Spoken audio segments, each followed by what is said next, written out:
Voilà, mettez-vous en ligne.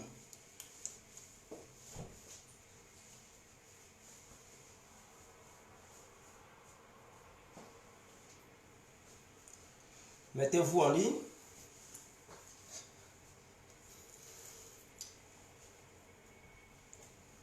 Mettez-vous en ligne.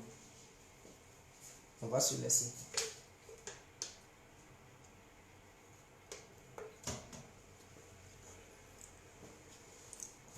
J'espère que vous allez très bien.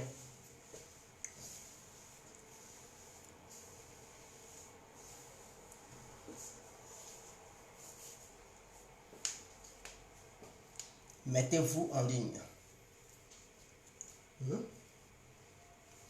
C'est important.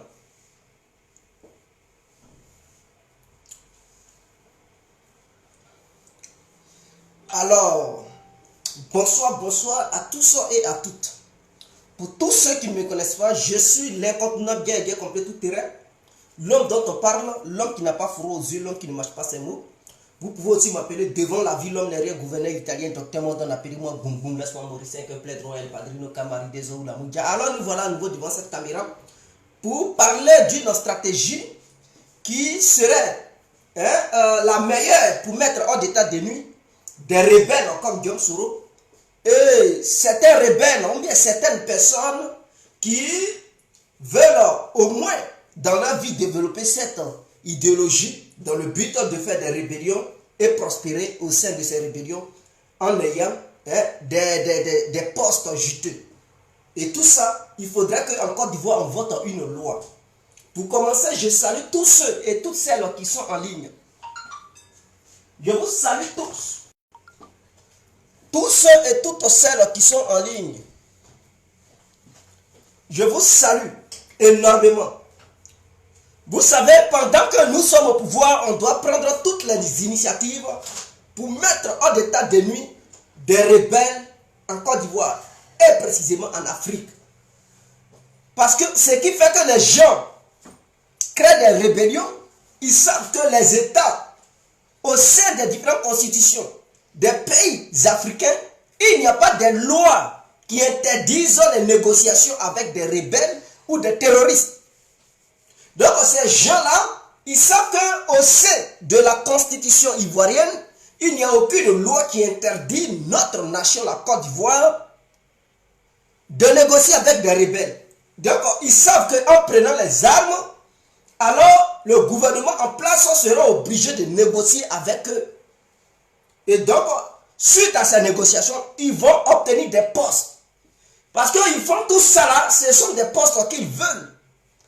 Des gens font des rébellions en blaguant le peuple pour dire on combat pour l'inégalité, on combat parce que telle population est méprisée au sein de la nation, tout simplement parce qu'ils veulent des postes. Ils ne se battent pas réellement pour le peuple. Ils se battent uniquement pour leur poste. La preuve en est que quand Soro Guillaume se battait au nom de soi-disant les nordistes, quand on lui a donné ses postes, vous l'avez vu encore combattre, non, il pouvait dire, bon, ce gouvernement-là ne m'inspire pas confiance. Je veux coûte que coûte la démission du gouvernement de Gbagbo.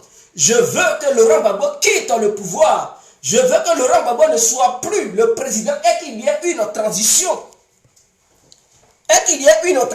Mais non, ce même Gbagbo qui combattait, quand il lui a donné un poste ministériel, Soro Guillaume a accepté tout de suite. Il a oublié le combat pour lequel il avait pris les armes.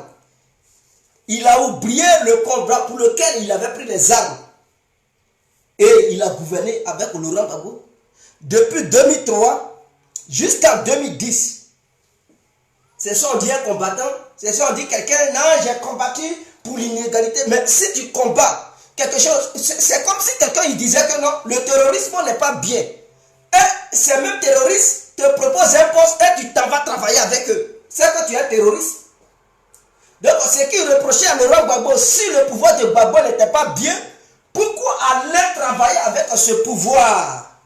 En allant travailler avec ce pouvoir, c'est d'approuver la politique ou la vision de ce pouvoir. Donc, lui et le pouvoir de Laurent Gbagbo, il n'y avait plus de différence.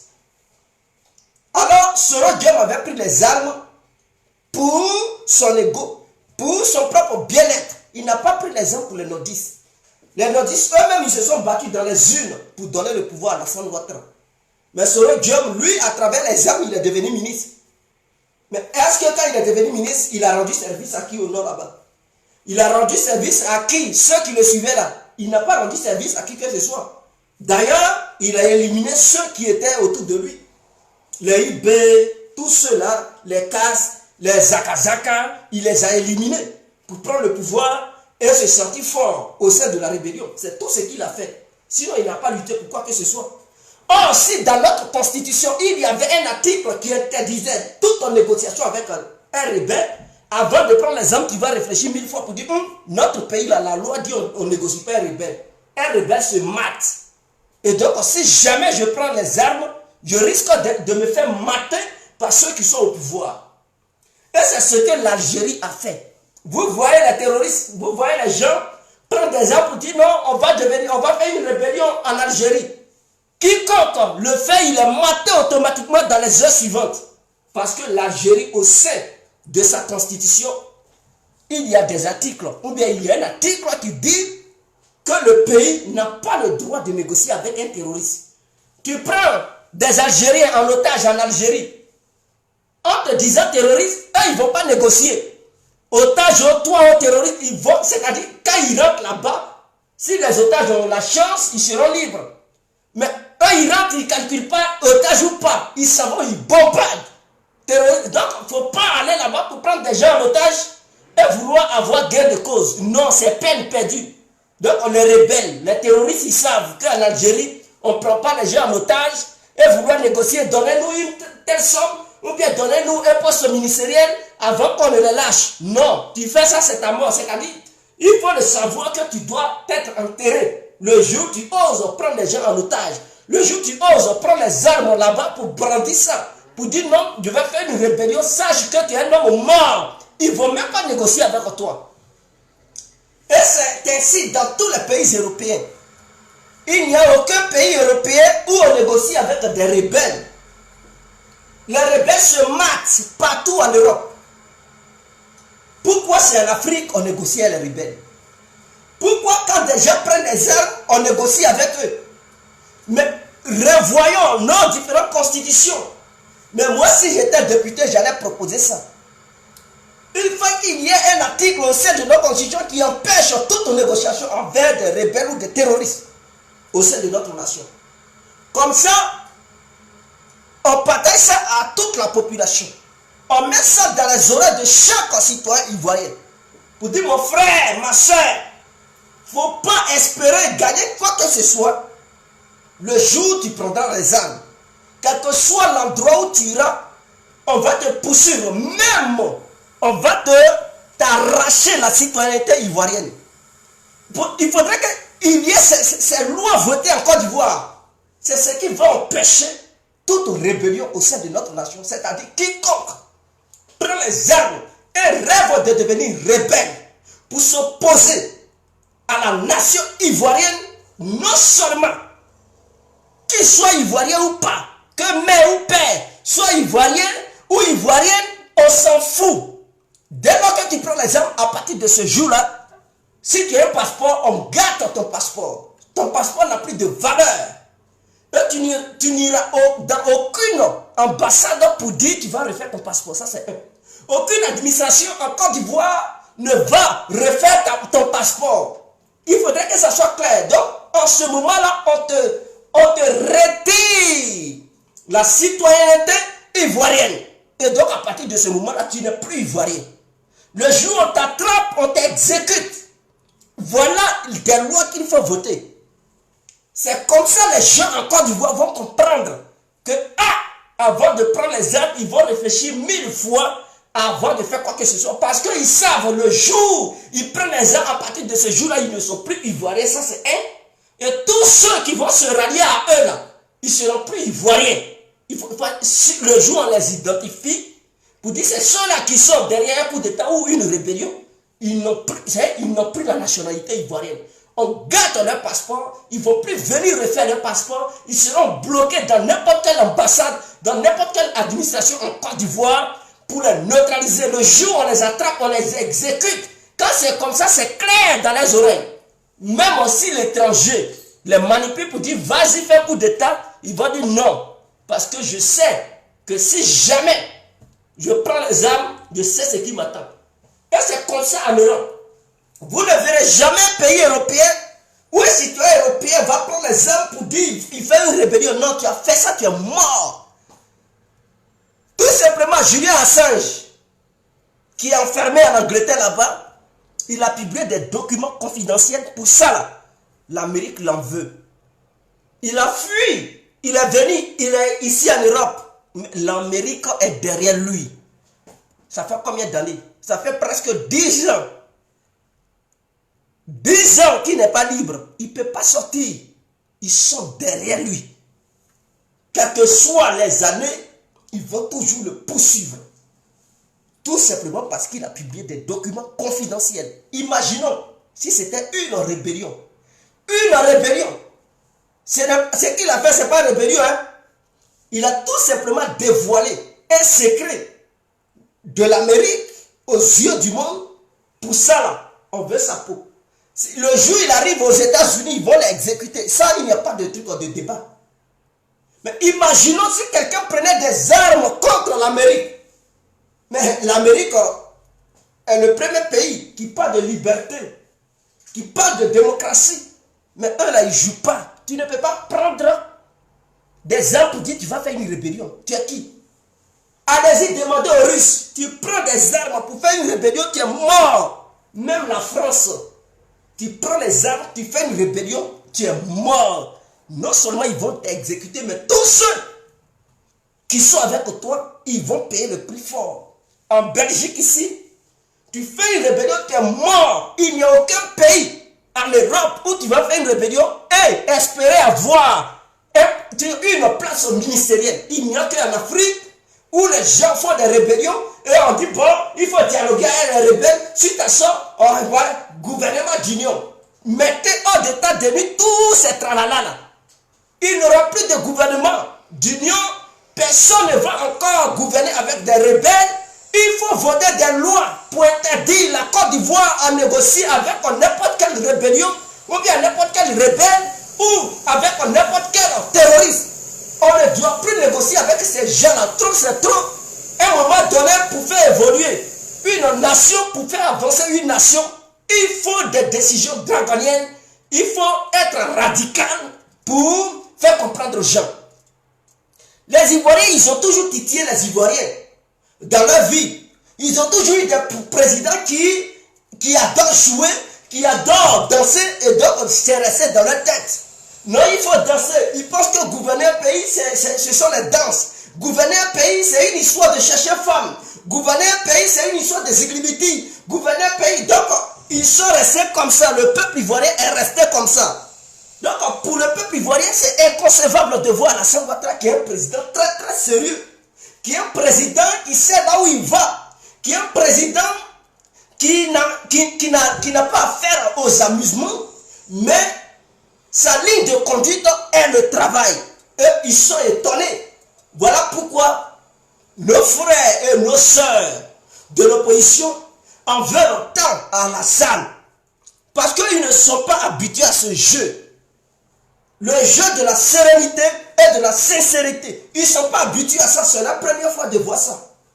Donc, dans la tête, là, rébellion, coup d'état, rébellion. Mais il faudrait qu'Alassane vote. Il mette un article dans la Constitution pour interdire toute négociation avec quiconque prendra les armes.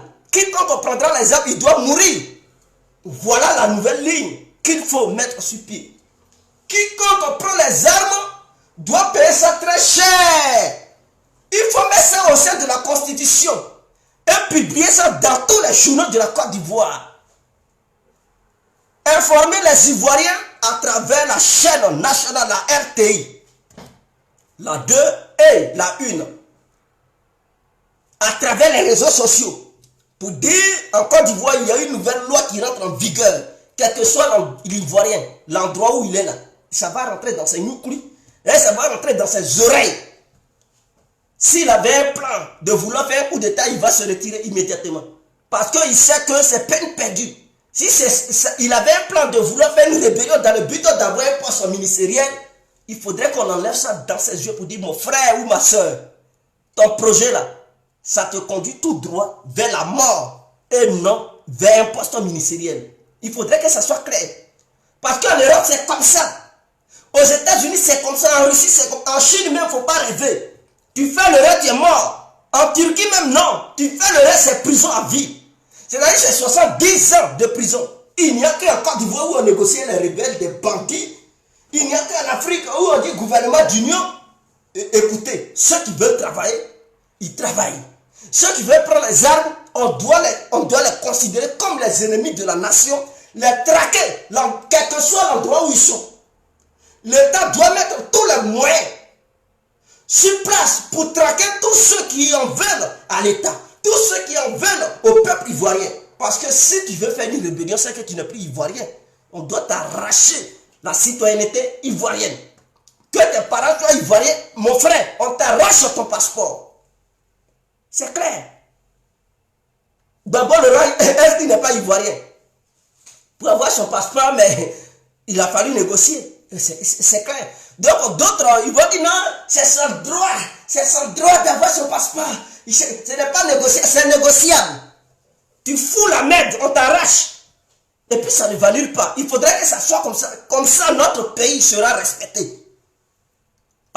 C'est parce que le gouvernement n'est pas comme ça, c'est parce qu'il n'y a pas ce genre de loi qui existe au sein de notre constitution, au sein de nos lois. Voilà pourquoi n'importe qui se lève, il prend les armes. N'importe qui se lève, il prépare des coups d'état. N'importe qui se lève, il a des idées tordues, des idées penchées, des idées boiteuses, dans le but de poignarder encore la Côte d'Ivoire. Non.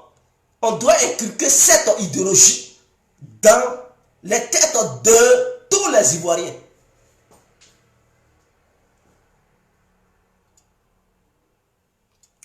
Manifeste, big up à vous, Madame Manifeste depuis la Suisse.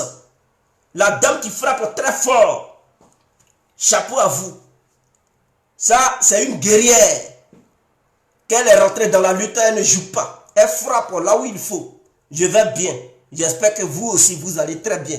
Charlie Parker, l'homme dont on parle, l'homme son frère, depuis votre position, je vous salue. Big up à vous. Boua Prado, oui, je vous salue, maître Boua. On est ensemble. Et donc, on a un nouveau député là. Vous qui vous battez pour rentrer au sein de l'Assemblée nationale, proposez ça. Proposez ça parce que tant que ces lois n'existeront pas au sein de notre condition, mais je dis des voyous, il y a assez d'individus comme les Guillaume Soro, les IB là, qui sont remplis en Côte d'Ivoire. Parce que des gens, aujourd'hui, ils se disent que c'est à travers les rébellions qu'ils deviennent des milliardaires. Ah mais oui, quand vous prenez le cas de la Centrafrique, mais c'est ça, les rebelles, ils ne veulent pas déposer les armes parce qu'ils savent qu'en étant dans ces différentes rébellions, ils vont piller l'or, ils vont piller le diamant, ils vont braquer des gens, c'est-à-dire ils vont braquer des banques, ils vont être toujours riches.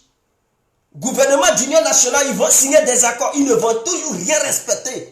Un rebelle ne respecte rien. Il faudrait que ça soit clair dans les têtes des gens. Soro, il a respecté quoi? Rébellion que Soro avait fait là, avec IB, est-ce qu'ils ont respecté ça? Ils n'ont jamais respecté. Un rebelle là, son ADN, c'est le sang qui coule dans ses veines. L'ADN qui est dedans là, ce n'est que rébellion, rébellion, rébellion, rébellion. Tu vas beau signer des accords avec lui, il ne respectera rien. Il va jouer au chat, à la souris avec toi. Il va jouer le chat à la souris avec toi. Il ne va jamais être sincère. Il va intégrer ton gouvernement dans le but de s'enrichir. Et sortir encore pour venir te combattre. C'est comme ça un rebelle. Un rebelle ne change pas. Tu vas beau le laver avec l'eau de caviar. Tu vas beau le laver avec l'eau de javel. Tu vas beau le laver avec je sais pas, des produits qui nettoient les toilettes. Il ne va jamais changer. Un rebelle reste un rebelle. Il faut faire voter des lois pour ne plus que l'État ivoirien négocie avec quiconque prend les armes ou bien quiconque fabrique un coup d'État. Il doit être maté et son passeport doit être retiré. Il ne doit plus être considéré comme un Ivoirien partout où il ira. Aucune ambassade ne va l'enrôler pour dire on va renouveler ton passeport. S'il veut, il n'a qu'à aller demander asile. S'il veut là, qu'il s'éloigne de la Côte d'Ivoire, mais au moment où il prend les armes, il n'est plus considéré comme un citoyen ivoirien. Et il est interdit de travailler dans n'importe quel endroit. Toute sa famille doit être sous embargo, c'est-à-dire aucun membre de sa famille ne doit travailler au sein de la nation. Quand c'est comme ça, là, ils savent, c'est-à-dire ils vont comprendre. Parce qu'en allant chercher les armes, en allant prendre les armes, tu sais que tu mets non seulement toi-même en danger, mais toute ta famille là, sera aussi en danger. Pas pour faire du mal à ta famille, mais si ta famille existe en Côte d'Ivoire, elle sera interdite de travailler. Ça, c'est un. Il faut voter ces gens de loi là. Comme ça, les gens ils vont plus rêver. Vous allez voir la Côte d'Ivoire être un pays exemplaire. Les autres pays là vont en vouloir. C'est-à-dire, ils vont en vouloir notre pays. Ils vont rêver d'avoir un pays comme la Côte d'Ivoire. En votant ces lois là, si un citoyen ivoirien, quel que soit ton rang social, tu rêves, tu prends les armes, si les membres de ta famille travaillaient, on les chasse eux tous. Ils sont radiés. Ils ne vont plus travailler dans les administrations, que ce soit en privé ou en public, ils ne vont plus travailler. S'ils avaient des sociétés, ces sociétés-là seront prises par l'État ivoirien. Et donc, ces sociétés ne vont plus appartenir aux membres de ta famille. Il faudrait que ça soit comme ça. On doit voter des lois qui sont très radicales, mais c'est ça, ça fait mal. Mais ce sont les lois. Une fois cela, mais vous allez voir, ceux qui vont rêver de faire des coups d'État, ils vont dire, si les familles découvrent cela, ce sont elles-mêmes qui vont aller signaler au gouvernement pour dire, ah, nous on ne veut pas de problème. J'ai mon frère, mon grand frère, ou bien mon petit frère, ou bien j'ai mon père là, qui veut faire rébellion, s'il vous plaît, intervenez. Quand tu es, c'est-à-dire si tu le dénonces, dès le début, on sait que tu as dénoncé. En ce moment-là, on peut dire, bon, le président de la République pourra prendre une ordonnance dans le but de te mettre hors des sanctions qui vont s'abattre sur ton frère et ces bandits qui vont se coaliser pour vouloir faire le coup d'État. Mais si tu ne dénonces pas et que ton frère fait des bêtises, à moins que tu ne saches rien, en ce moment on peut dire, ah, il n'était pas informé, il ne savait rien. Donc le président de la République peut décider que tu travailles ou tu ne travailles pas. Mais si on les laisse, les députés, les jeunes députés, là, moi je vous encourage, vous qui allez siéger au sein de l'Assemblée nationale, votez des lois, proposez des lois. Ça me fait très mal. On dirait qu'ils n'ont qu'à me soulever pour me mettre à l'Assemblée nationale. Je vais demander aux députés de Côte d'Ivoire de voter des vraies lois afin que aucune rébellion ne parvienne encore à se constituer au sein de notre nation, ou bien aucun citoyen n'ait encore un petit rêve de vouloir prendre encore les armes comme les IB, les Zakazaka, les Sorodium. Comme ça, la Côte d'Ivoire sera en paix pendant des décennies. Et aucune force étrangère, aucune puissance étrangère ne dira à la Côte d'Ivoire, non, enlever ça, c'est pas bon. Le pays qui va dire ça, on va dire, ah donc c'est toi qui envoies les gens de faire des rébellions. Mais il faudrait que ça soit clair. Non, je n'en veux pas, ah, donc laisse-nous tranquille. Est-ce que dans votre pays, on peut faire des rébellions? Non.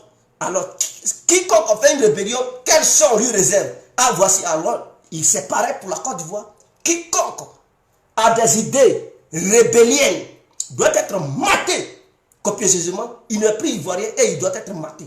Et le jour où il revient en Côte d'Ivoire, que ce soit dans 30 ans, 20 ans, 50 ans, s'il n'est pas mort, il doit être jugé.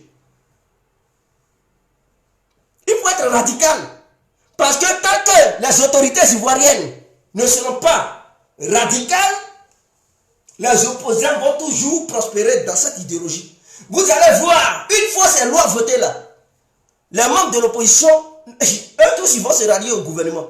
Ils vont se rallier au RADP. Tous ceux qui rêvaient de rébellion, ils vont se sentir menacés. Ils vont voir leur famille être menacée parce qu'ils vont te dire, si tu es dans le coup, ta famille ne pourra plus travailler.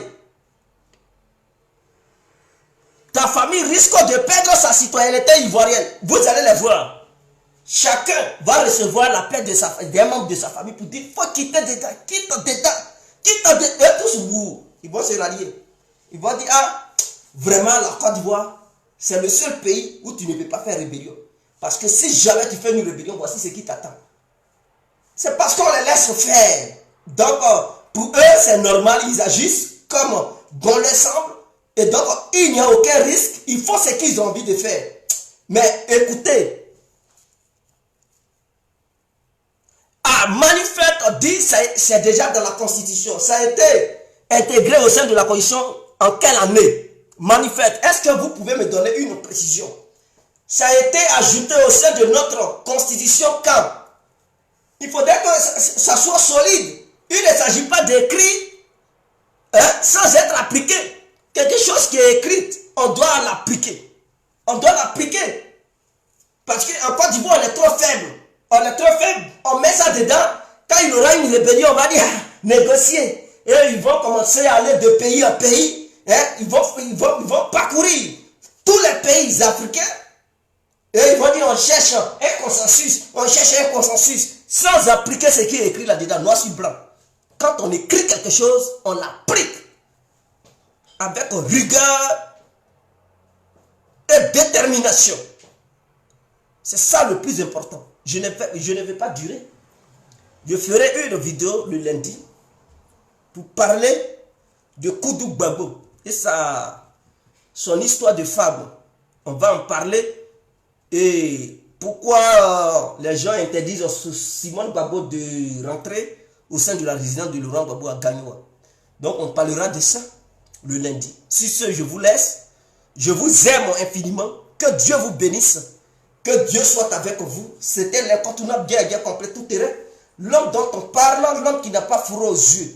On est ensemble. Ah, l'Océanie Koulibaly 2016. On est ensemble. Voilà. Quand Alassane fait ça, je suis fier de lui. Quand Alassane fait ça en 2016, s'il a mis ça là-dedans, c'est bien. On ne négocie pas avec un rebelle. On ne négocie pas avec... De la manière l'Algérie fait là. Il faut le faire. Partout, ça existe en Europe. En Algérie, il n'y a qu'en Côte d'Ivoire qu'on négocie des petits rebelles. Non, c'est fini.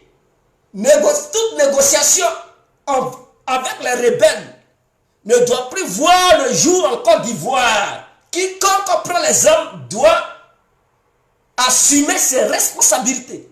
Il doit être maté. On doit lui arracher la citoyenneté. Est-ce qu'ils sont d'arracher la citoyenneté ivoirienne? Est-ce que c'est ajouté? On doit ajouter ça dedans. On doit ajouter.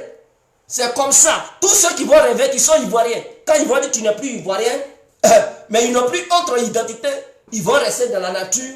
C'est là, la famine va les chicoter. Ah oui, mais tu dis que tu es ivoirien. Côte d'Ivoire dit non, tu n'es pas ivoirien. Est-ce que tu vas aller prendre la nationalité d'un autre pays? Eux, ils vont dire non, on ne te reconnaît pas. Et tu es là sans propriétaire. C'est là que tu vas comprendre que ce n'est pas partout on fait rébellion. C'est là que tu vas comprendre que ce n'est pas partout on fait rébellion.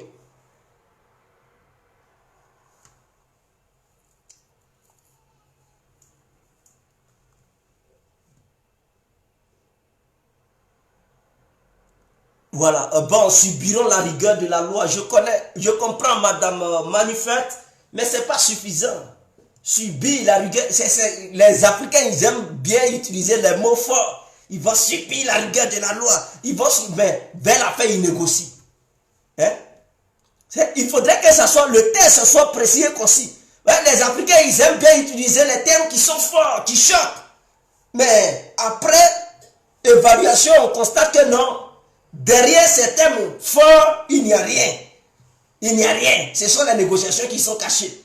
Ah non, on doit négocier pour trouver un consensus. Parce que le problème des Noirs, le problème des Africains, ils n'appliquent pas ce qu'ils écrivent. Ils ne l'appliquent pas. C'est-à-dire, si en Côte d'Ivoire, je touche du bois, mais s'il y a une rébellion, et puis un pays étranger dit non, écoutez, négocier avec les rebelles, vous allez voir tout de suite, ils vont commencer. Non, les négociations, et c'est là le piège. C'est là le bas blessé. Il ne faut jamais négocier avec un rebelle. Ben, le fait de négocier, tu lui donnes du temps et il devient fort. Quand tu négocies avec le rebelle, il profite pour s'infiltrer partout dans ta nation. Et là, un bon matin, au moment où tu ne t'attends pas à lui, il frappe. Ah mais oui, pendant que tu négocies, lui, il te blague et puis il se déploie partout. Et il fait bouger ses armes, il fait bouger ses éléments sur le terrain. Et pendant que d'autres te distraient, hein, ils portent des costumes pour se donner une carrure des personnes diplomates ou bien des personnes diplomatiques. Pendant ce temps, les voyous, d'autres voyous là qui sont en treillis, eux ils s'infiltrent au sein de la population. Et le jour J, il dit, bon écoutez, aujourd'hui c'est aujourd'hui, boum, voilà coup d'état. Et ceux qui sont au pouvoir, qui se disent autoritaires, ils sont choqués. Il ne faut jamais négocier un rebelle. On doit mettre, les Noirs ils aiment. Ils vont subir la rigueur de la loi. Ils utilisent des mots forts, des termes forts, et vers la fin, tu les vois, ils baissent leur caleçon. Excusez-moi pour le terme, leur caleçon. Parce que, soi-disant, les États-Unis ont demandé de négocier, ou bien la France dit négocier, ils savent négocier. La loi, là, c'est la loi. Que ce soit l'Amérique qui demande des négociations avec la Côte d'Ivoire, qui demande à ce que la Côte d'Ivoire négocie avec un voyou, la Côte d'Ivoire doit être en mesure de dire aux Américains, écoutez, chez vous là, quelqu'un qui est déjà traite à la patrie, qui livre des petits secrets de l'Amérique à une autre nation, il est exécuté sur une chaise électrique parce que c'est un traître. En plus forte raison, quelqu'un qui va prendre des armes contre son peuple, lui il est quoi? Il n'est pas un chouchou. On le décapite. En ce moment-là, la Côte d'Ivoire devait prendre des décisions qui lui sont proprement acquises pour mater quelques individus, que ça soit, ou bien que ce soit, il doit les mater comme il se doit. On ne doit pas prendre les exemples là-bas parce que des gens qui font les rébellions, là, souvent ils prennent des ordres ailleurs.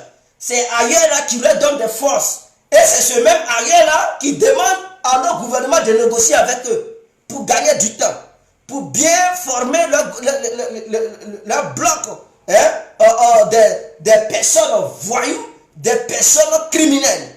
Et notre gouvernement, ils s'en vont exécuter ces ordres. Non, les textes que nous votons nous-mêmes, on doit les respecter. On ne doit pas recevoir des ordres qui vont être contre nos propres textes. Et ces textes, c'est la Constitution. Donc je pense que le gouvernement ivoirien il faut élargir même ce domaine-là. Il va subir la rigueur de la loi, oui, mais sa famille aussi doit inclure là-dedans. Doit être inclus dans cette histoire de sentence qui va s'abattre sur l'individu qui rêve de prendre les armes. Il faut élargir cela. Parce qu'il y a d'autres familles qui encouragent les enfants de faire des bêtises. Il y a d'autres familles là, qui encouragent leurs enfants de faire des bêtises. Ces familles se jouent les innocentes. Ah, je ne savais pas. Non. Mais si cet enfant qui se dit, qui aime sa famille, qui a un amour profond pour sa famille, qui prend les armes, et il sait bien, il est conscient qu'en prenant les armes, la bataille ne sera pas engagée seulement contre lui seul. Que ce soit lui, plus sa famille, tout le monde est mélangé. Donc, il va réfléchir 1000 fois. Il va dire, si je fais l'erreur de faire un truc, ma mère est concernée, mon père est concerné, mon frère, ou bien mes frères sont concernés, mes soeurs sont concernées. Il va commencer à regretter. Ou mes propres enfants sont concernés. Il va réfléchir 1000 fois. Il va dire, mes bêtises vont conduire ma famille dans un truc profond ou dans un coma très calamiteux et vraiment irréparable. Donc, dans un rêve comateux, quand il va réfléchir à ça, il va dire non. Même si on lui propose des millions, il va dire non. L'argent est bon, mais ma famille me coûte cher. Et il va refuser. Et c'est lui-même qui va courir pour aller dénoncer. Mais tant que ce n'est pas ça, et que c'est l'individu lui-même qui sera sanctionné par cette sentence judiciaire, Il va dire, mais écoutez, j'ai l'argent, ils m'ont proposé de l'argent. Si c'est chaud, je fuis, je vais à l'étranger. Ma famille n'a rien à voir là-dedans. Et donc, lui, il court. Et sa famille est là-bas parce qu'il sait que personne ne va faire quoi que ce soit à sa famille. Donc, lui, il s'en fout. Il fout le bordel et il pense qu'il est intouchable. Il fait Soro-Diom, imaginons Soro-Diom. Si cette loi s'étendait vers sa famille, vous pensez qu'il allait faire ses conneries? On lui dit, Soro, si tu fais tes bêtises, non seulement la famille de ta femme sera un truc sanctionné, sa femme même, vous allez, elle va réfléchir, elle ne peut pas dire j'aime mon mari puisque ma mère, mon père, mes soeurs ainsi que mes frères. Donc quand ils vont dire, Soro, si tu fais tes conneries là, la famille à ta femme elle-même, tous ceux-là, ils vont les inclure là-dedans. Ils seront poursuivis, arrêtés. Donc, non seulement il aura une pression sur Soro chez lui à la maison, parce qu'il ne va plus s'attendre à madame. Madame va dire, Soro, je ne veux pas. Là, elle-même va s'opposer à son mari. Et ses propres enfants vont dire, ah papa, c'est à cause de toi. Ils vont arrêter grand-maman au village, ou bien grand-maman au pays, ou bien grand-père. Donc, non seulement sa femme va s'opposer à lui, ses propres enfants vont s'opposer à lui, mais il ne va plus dormir. Il ne va pas dire non, comme j'ai un projet, je vais tuer mes enfants, je vais tuer madame, et faire n'importe quoi. Non. Lui-même, là, il va cogiter. Il va dire, ah, c'est chaud. Ça ne sera plus la lutte du gouvernement ivoirien seulement, mais ça sera la lutte du gouvernement ivoirien contre Soro, ainsi que les enfants de Soro-Diom. Et sa femme, contre Soro lui-même, lui-même, il sera traumatisé. Aucun homme ne peut supporter ça. Où tes enfants te font la guerre, madame te fait la guerre, tu es traumatisé. À cause de tes bêtises, on traque ta propre famille, frères, soeurs. Si tu as une mère ou un père quelque part, on les traque. On traque la famille à ta femme. Mais vous pensez que c'est ta femme même qui va te livrer? Ah oui, ah, femme. Les femmes, elles aiment bien leur maman. Hein? Elles aiment bien leur maman, elles aiment bien leur papa, leurs frères, leurs soeurs. Et tu vas pour le bordel, à cause de toi, ils vont vouloir tuer toute sa famille. Mais elle va te faire la guerre à la maison. Tes propres enfants là. Quand ils voient ta grand-maman est en danger, ils vont dire, mais papa, arrête. Si tu n'arrêtes pas, grand-maman, papa va dire, ah, qui dégage. Mais les enfants vont se rebeller contre leur propre père. Et là, c'est mou. Il faut élargir le test. Élargissez le test aussi. Moi, j'aimerais que, après les élections, là, étudier ce test. Élargissez ça et vous allez voir, la Côte d'Ivoire sera dressée. Aucun terroriste ne rêvera encore de vouloir faire n'importe quoi en Côte d'Ivoire. Et tous ils seront dressés, on dirait une chicotte à repasser avec un fer à repasser. Ils seront bien tendus comme ça, comme un tendon.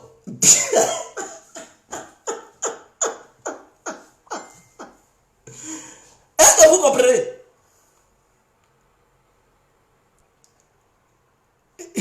Manifeste, dit certains. Non.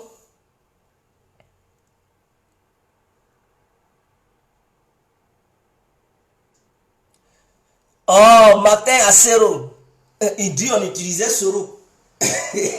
Quelqu'un qui a poil entre ses deux jambes là, on peut le manipuler. Donc Soro-Diom, il était un truc.